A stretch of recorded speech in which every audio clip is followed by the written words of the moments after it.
In this segment, I have give you additional details on the solution function and how to set up the first order perturbation. I will present the first order perturbation of the model in the following video. So for perturbation, we modified a little bit the definition of the solution function to have the stochastic scale variable appear explicitly. So under perturbation, the endogenous variable yt at the current period are set on the basis of the past state of the system, the shocks observed at the beginning of the period, and the stochastic scale of the model. If small sigma is equal to 0, the model is deterministic. For small sigma larger than 0, the model is stochastic. And we are going to use that when we define the Taylor expansion. Under some condition, the existence of the G function is proven via an implicit function theorem. And I give you a reference of Jean and Judd that discuss this point. This go back to the beginning of the year 2000. Now, if yt is equal to g of yt minus 1 ut and sigma, then at the following period, yt plus 1 will be equal to g of yt, ut plus 1, and sigma. Now I can substitute yt by its own decision function, and I will have that yt plus 1 is equal to g of yt minus 1 ut and sigma, then the shock of the following period, and the stochastic scale of the model. Using this device, I can rewrite my model by having as function only the previous state of the system, current shock, future auxiliary shock, and the stochastic scale of the system. Then I take the original definition of the model, small f. Then for yt plus 1, I introduce g of yt minus 1 ut sigma epsilon t plus 1 sigma. For yt, I use g of yt minus 1 ut and sigma. Then yt minus 1 remain as they were, and ut. And if I consider the conditional expectation of the big F function, that must be equal to 0. It's identical with a different writing to the original model. Then I realize that in this writing, the only stochastic element from the point of view of the conditional expectation are the future um, auxiliary shock.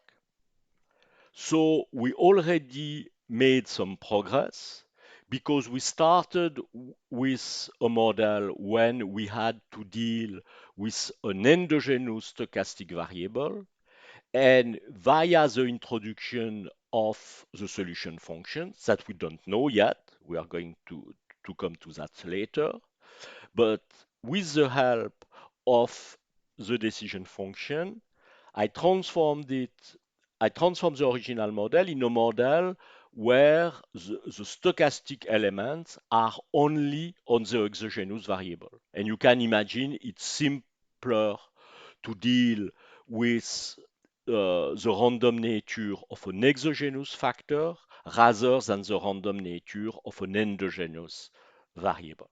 We'll exploit that soon. Now, as I already mentioned, the perturbation approach is about obtaining a Taylor expansion of the unknown function g in the neighborhood of a problem that we know how to solve. So in the context of the ESG model, there is one special case that we already know how to solve with the tools that we have at our disposal, and it is the deterministic steady state.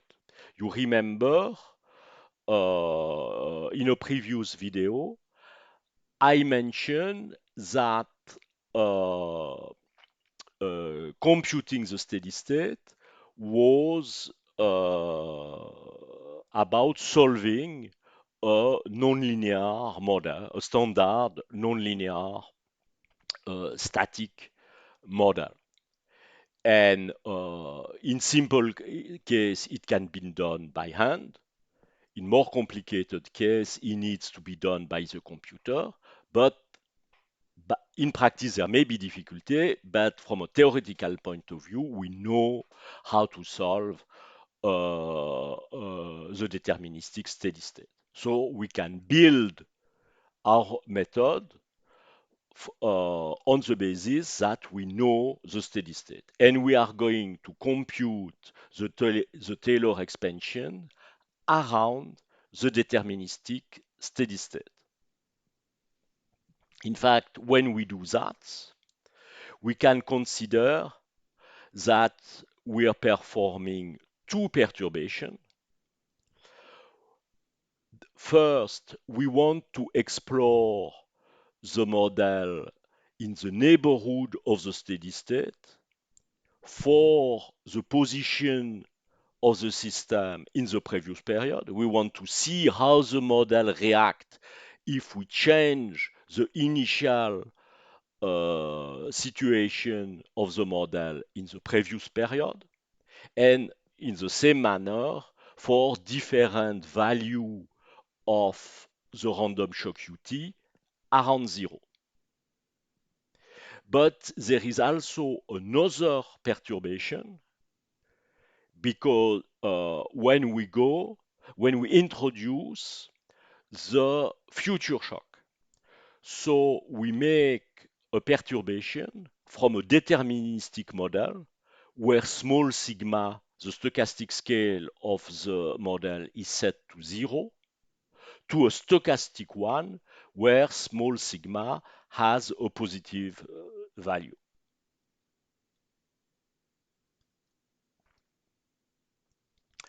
So given our definition of the solution function, the Taylor approximation is taken with respect to yt plus 1, ut, and sigma. And another point that is worth mentioning is if we're taking we start by computing the Taylor expansion of the F model, and when we compute the derivative at the deterministic steady state, the derivatives themselves are also deterministic. The fact that the derivatives are deterministic, you will see, facilitate greatly the derivation of the perturbation solution.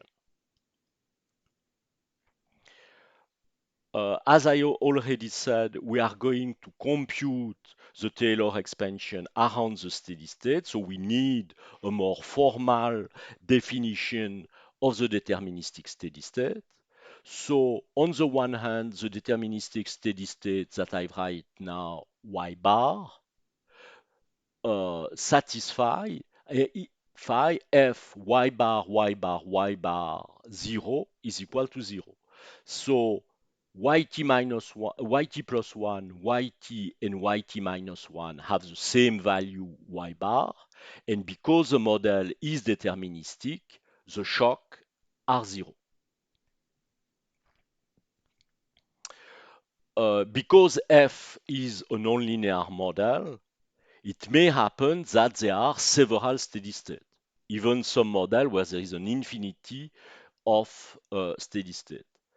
But when we perform the perturbation, we always do it around one of those possible steady state. And it is the user to the user to control which of the steady state are used for computing the perturbation. And now, once we have defined the steady state in this manner, it follows that the deterministic steady state is a fixed point of the decision function, meaning that if you were at the steady state in yt minus 1, that there is no shock observed this period and that future shock are turned off, small sigma is equal to 0, then you will decide to stay at the deterministic steady state.